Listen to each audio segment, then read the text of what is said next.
Bapak Ibu yang terkasih di dalam Tuhan dan yang mengasihi Tuhan, Shalom, salam patunggilan. Sungguh kita bersyukur kepada Tuhan, bila mana karena kasih setia Tuhan, kita masih diberi kesempatan untuk membangun ibadah keluarga pada malam hari ini. Mari Bapak Ibu, kita siapkan hati kita masuk dalam saat teduh. Pujilah Tuhan sebab Tuhan itu baik, bermazmurlah bagi namanya sebab nama itu indah. Dia melakukan apa yang dikehendakinya di langit dan di bumi, di laut dan di segenap samudra raya. Salam damai dari Tuhan Yesus menyertai umatnya. Amin. Bapak Ibu kasih Tuhan, mari kita bersama-sama memuliakan nama Tuhan dari Kidung Jemaat nomor 15. Kita pujikan bait pertama dan kedua.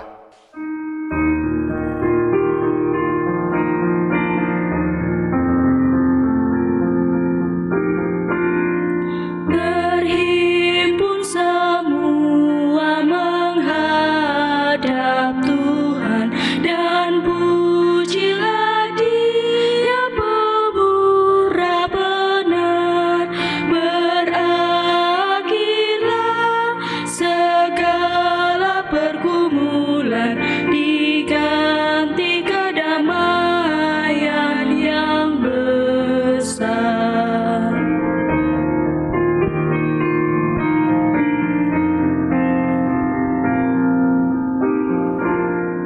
Hormati namanya serta kenangkan mujizat yang sudah dibuatnya. Hendaklah terus syukurmu kau nyatakan di jalan hidupmu seluruhnya.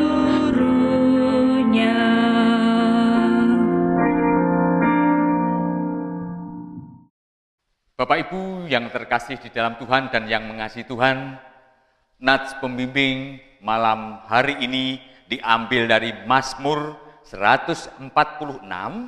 Kita baca ayatnya yang pertama dan kedua. Mazmur 146, kita baca ayatnya yang pertama dan kedua, yang demikian sapaan firman-Nya. Haleluya. Pujilah Tuhan, hai jiwaku. Aku hendak memuliakan Tuhan selama aku hidup, dan bermazmur bagi Allahku selagi aku ada. Mari Bapak Ibu kita sambut nats pembimbing ibadah keluarga malam hari ini dengan memuji Tuhan dari Kidung Jemaat 326. Kita pujikan bait yang pertama.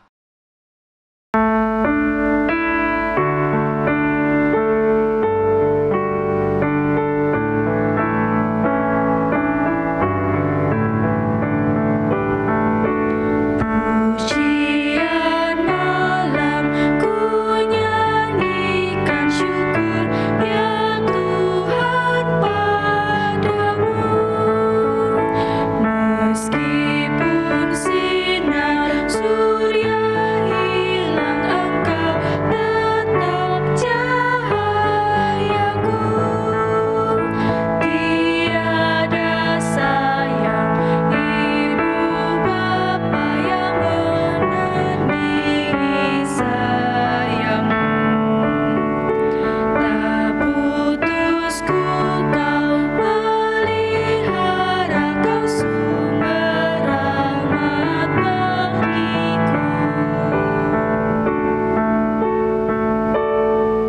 Bapak Ibu yang terkasih di dalam Tuhan dan yang mengasihi Tuhan, sungguh kita bersyukur bila kasih Tuhan senantiasa kepada kita, boleh kita rasakan tiap hari, dan malam hari ini kita masih diberi kesempatan untuk mendengar sapaan firman-Nya yang diambil dari Mazmur 133, kita baca ayatnya yang pertama sampai dengan yang ketiga. Mazmur 133, kita baca ayat yang pertama sampai dengan 3. Tapi sebelumnya, mari kita satu hati, kita berdoa, mohon bimbingan pada Tuhan. Mari kita berdoa. Bapa Surgawi, Bapa yang kami kenal dan kami puji di dalam diri Tuhan kami Yesus Kristus, kami mengucap syukur atas kasih setiamu ya Tuhan kepada kami semua. Di tengah-tengah keadaan yang kami rasakan, di tengah-tengah pandemik ini, Engkau masih memberikan kesempatan kepada kami, khususnya warga GKJW Jemaat Pare. Dan malam hari ini Bapa, kami akan bersama-sama belajar akan firman-Mu, mendengar sapaan firman-Mu. Kami percaya Engkau hadir di dalam keluarga lepas keluarga. Biarlah firman-Mu memberikan kekuatan iman kepada kami. Terima kasih Bapa, bersabdalah, kami anak-anak-Mu membuka hati telinga kami untuk menerima sapaan firman-Mu. Amin. Bapak Ibu kasih Tuhan, firman Tuhan katakan di dalam Mazmur 133 ayat yang pertama sampai dengan 3 yang demikian firman-Nya. Sungguh alangkah baiknya dan indahnya apabila saudara-saudara diam bersama dengan rukun. Seperti minyak yang baik di atas kepala meleleh ke janggut, yang meleleh ke janggut Harun dan ke leher jubahnya. Seperti embun gunung Hermon yang turun ke atas gunung-gunung Sion. Sebab kesanalah Tuhan memerintahkan berkat kehidupan untuk selama-lamanya. Amin. Mari Bapak Ibu kita bersama-sama memuliakan nama Tuhan. Dengan Kidung Jemaat 55, kita pujikan bait pertama dan ketiga.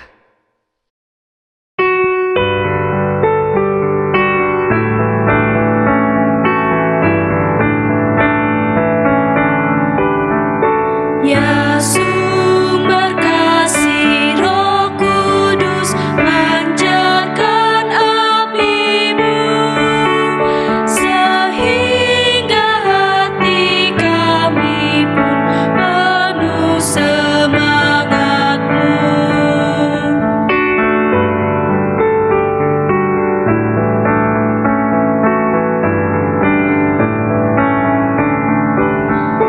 Ya Roh Kudus, melayanglah di atas yang kelam, di hati kacau dan resah, ciptakanlah terang. Shalom, damai sejahtera dari Kristus senantiasa menyertai kita selamanya. Bapak Ibu kekasih Tuhan, rukun itu baik dan indah. Saudara-saudaraku, penulis kitab Mazmur adalah Raja Daud,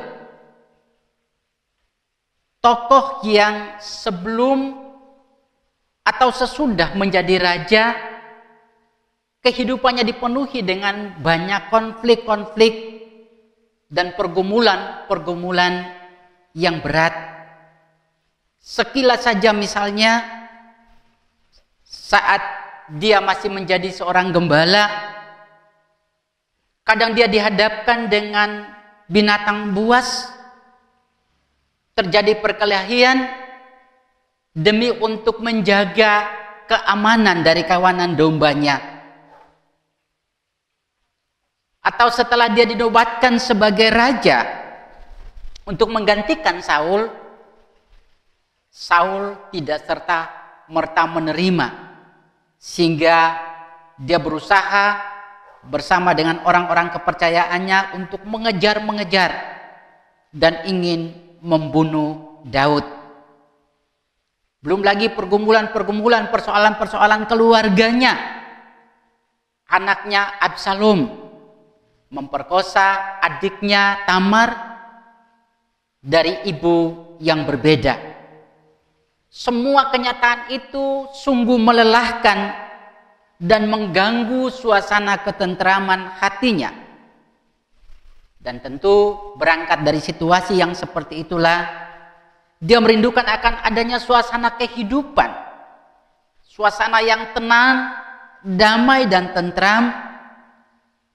Dan bagi dia, semuanya itu bisa dihayati jika ada kerukunan hidup antar sesama. Saudara kekasih Tuhan, bacaan firman Tuhan hari ini dan khusus ayat emas yang nantinya menjadi landasan bagi kita untuk merenungkan sabda Tuhan, demikian, sungguh alangkah baiknya dan indahnya apabila saudara-saudara diam dengan rukun. Kekasih Tuhan, diam atau hidup rukun adalah cara hidup yang luhur, cara hidup yang terpuji, cara hidup yang mulia. Oleh berkat rukun, lahir nilai-nilai kehidupan seperti saling menghargai, saling menghormati, saling menopang, saling membantu, saling menguatkan satu terhadap lainnya. Oleh hidup rukun akan menciptakan sebuah kebersamaan yang dalam, yang dalam bahasa Rasul Paulus sehati, sepikir dan sepenanggungan untuk menghadapi tantangan hidup. Hidup rukun dalam hal sehati, sepikir dan sepenanggungan biasanya merespon perbedaan bukan sebagai sebuah alasan untuk mengkotak-kotak atau memisahkan diri satu kelompok dengan kelompok lainnya, tetapi melihat perbedaan itu sebagai sebuah anugerah yang perlu disinergikan sebagai sebuah kekuatan untuk menjawab persoalan kehidupan. Bapak Ibu Saudara kekasih, misalnya saja Tuhan menciptakan manusia laki-laki dan manusia perempuan dengan performance yang berbeda. Namun perbedaan itu tujuannya supaya disinergikan menjadi satu kekuatan dalam kehidupan suami istri untuk menciptakan atau menggapai kehidupan yang lebih baik di hari esok. Oleh karena itu Bapak Ibu kekasih Tuhan, bila ada keluarga yang terus bertengkar, bila ada keluarga yang sampai berpisah satu dengan lain, itu berarti ada yang salah atau ada yang gagal mengelola potensi kekuatan yang diberikan Tuhan dalam kehidupan bersama untuk meraih masa depan. Pertanyaannya, salahnya di mana? Biasanya karena ego, merasa lebih baik, merasa lebih benar, dan bahkan merasa lebih baik dari yang lainnya. Saudara-saudara kekasih Tuhan, kegagalan untuk hidup atau mengelola hidup bersama itu bisa saja terjadi dalam lingkup yang lebih besar tatkala ada pribadi, kelompok atau pihak-pihak atau golongan tertentu yang mencoba untuk mengingkari adanya perbedaan-perbedaan yang merupakan kekayaan besar bangsa Indonesia. Kecenderungan untuk mengingkari perbedaan ini adalah suatu atau cara berpikir yang sangat naif di mata Tuhan. Mengapa? Karena manusia seolah-olah mau katakan bahwa Allah menciptakan perbedaan itu sesungguhnya adalah sebagai sebuah kesalahan. Karena oleh perbedaan itu terjadi konflik yang berkepanjangan di dalam kehidupan manusia.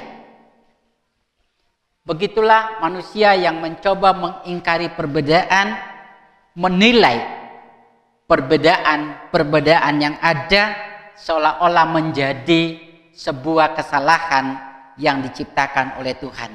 Saudara kekasih Tuhan, cara hidup yang mengingkari perbedaan sangatlah mungkin membuat pihak-pihak tertentu menghalalkan segala cara untuk memaksakan kehendak dan kebenarannya untuk menjadi acuan hidup bersama. Dan sepertinya kecenderungan itulah yang sedang terjadi. Dan Bapak Ibu bisa menyaksikan betapa energi kita, energi bangsa ini cukup terkuras untuk menyelesaikan persoalan-persoalan yang timbul akibat kurang saling menerima perbedaan sebagai anugerah Tuhan. Para kekasih-kekasih Tuhan belajar dari sejarah, bahkan ketika di awal-awal menjelang kemerdekaan, semua elemen anak bangsa menyatu dan tanpa menghiraukan perbedaan-perbedaan yang ada. Mereka menjadi sebuah kekuatan yang besar yang berhasil merebut kemerdekaan dari tangan penjajah. Berangkat dari pengalaman itu, mestinya soal pengakuan atau penghargaan atas perbedaan-perbedaan di antara anak bangsa mestinya sudah final, sehingga tidak perlu dipersoalkan lagi. Karena setelah merdeka, semuanya tanpa kecuali mengisi kemerdekaan dengan berbagai kemajuan dan pencapaian pembangunan yang bisa dinikmati semua pihak. Namun kenyataannya justru memprihatinkan.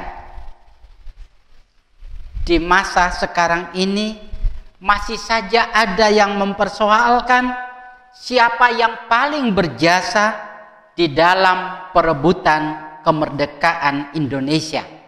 Saudara-saudara kekasih Tuhan, dalam situasi kehidupan yang demikian, kerukunan adalah sikap yang dianjurkan Daud untuk merespon berbagai perbedaan yang kita miliki.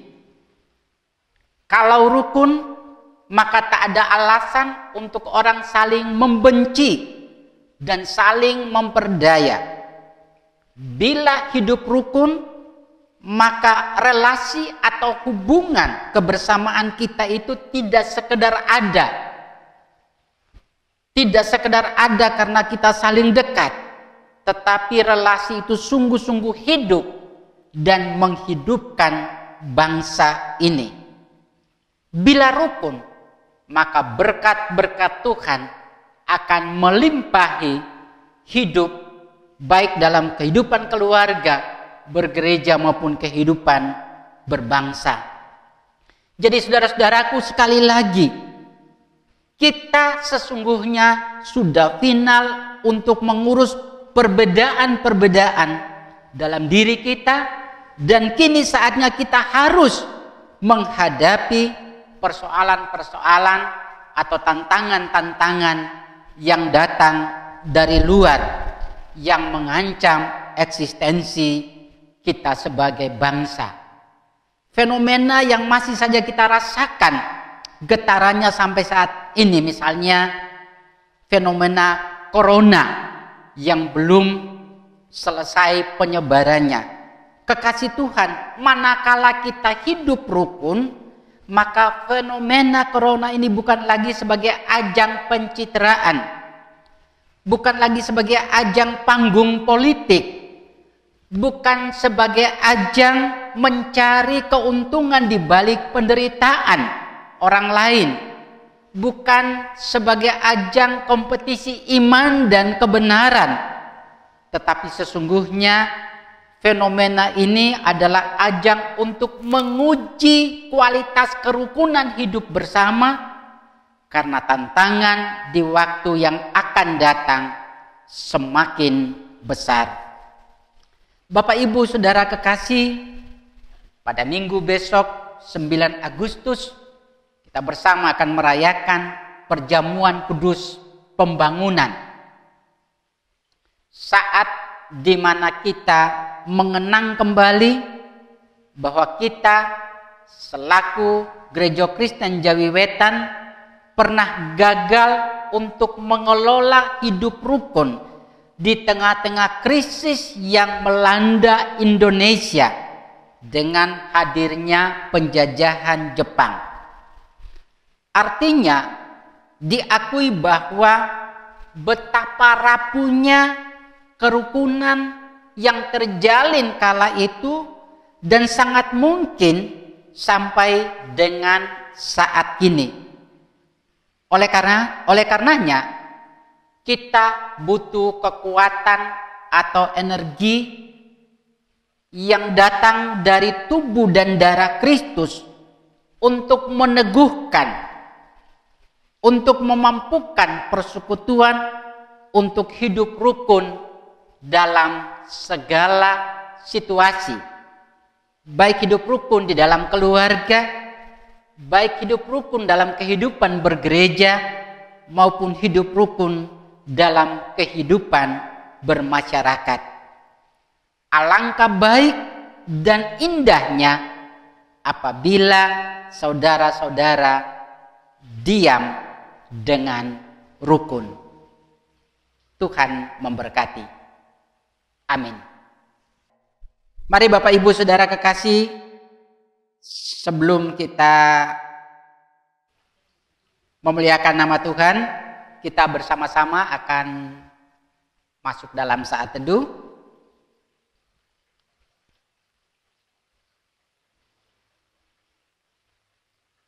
Saat teduh selesai dan kita memuliakan Tuhan dengan KPJ 357 bait pertama dan bait yang ketiga.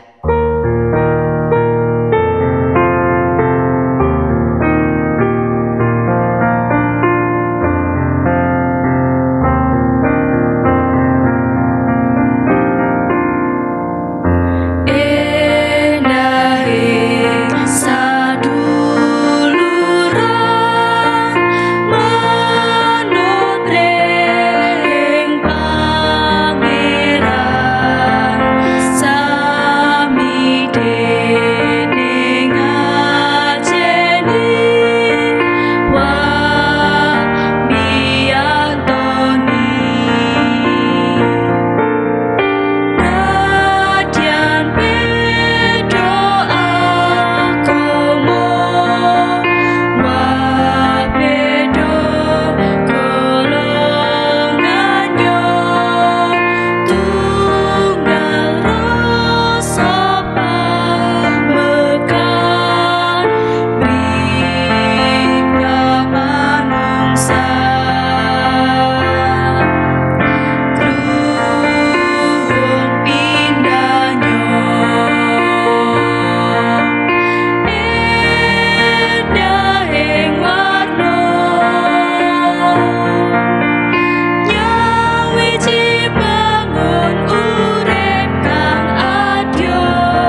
Bapak Ibu, serta saudara-saudaraku yang dikasihi Tuhan dan yang mengasihi Tuhan, mari kita bersama-sama masuk di dalam doa syafaat. Mari kita satu hati, kita berdoa. Mari kita berdoa. Ya Allah Sang Kepala Gereja, kami mengucap syukur dan terima kasih atas karunia yang telah Engkau berikan kepada kami, atas penyertaan-Mu di dalam ibadah keluarga malam hari ini ya Bapa. Meskipun kami hanya melewati video Bapa, tapi kami percaya berkat-Mu turun atas kami semua. Terima kasih Bapa, pada kesempatan ini kami boleh berdoa untuk bangsa dan negara kami Indonesia yang kami cintai, yang mungkin pada saat ini masih merasakan keadaan yaitu adanya pandemik ini Bapa. Bapa, kami, ajari kami agar tetap mengucap syukur kepadamu, karena kami percaya kasih-Mu atas kami itu nyata adanya. Dan pada saat ini kami juga berdoa terkhusus untuk warga GKJW Jemaat Pare yang mungkin pada saat ini juga menderita serangan COVID ini Bapa.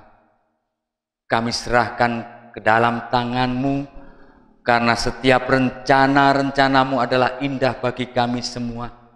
Kiranya Engkau juga memberikan kekuatan kepada keluarga-keluarga yang mungkin saudaranya mengalami penderitaan COVID ini Bapa. Terima kasih ya Bapa, kami boleh berdoa untuk para pelayan-pelayan-Mu, Bapak Pendeta bersama keluarga, para penatua diaken bersama keluarga. Apapun yang terjadi yang mereka alami pada saat ini Bapa, kami serahkan ke dalam tangan-Mu.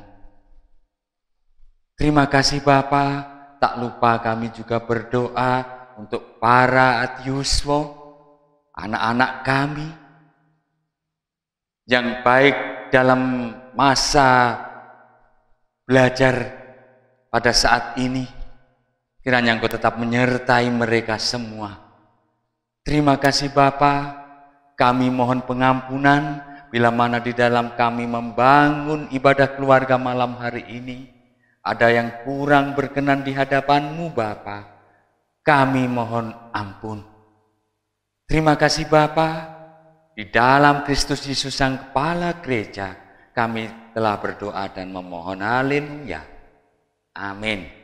Bapak Ibu saudara-saudara yang dikasihi Tuhan, sebelum kita memohonkan berkat Tuhan, bahagian firman Tuhan yang kita dengarkan bersama di saat ini adalah demikian. Hendaklah perkataan Kristus diam dengan segala kekayaannya di antara kamu, sehingga kamu dengan segala hikmat mengajar dan menegur seorang akan yang lain, dan sambil menyanyikan mazmur dan puji-pujian dan nyanyian rohani, kamu mengucap syukur kepada Allah di dalam hatimu. Amin. Mari saudara-saudara kekasih Tuhan, arahkan segenap hati, pikiran dan hidup saudara kepada Tuhan, dan terimalah berkat Tuhan. Allah sumber segala kasih karunia yang telah memanggil kamu dalam Kristus kepada kemuliaannya yang kekal, akan melengkapi, meneguhkan, menguatkan dan mengokohkan kamu. Dialah yang empunya kuasa sampai selama-lamanya. Amin.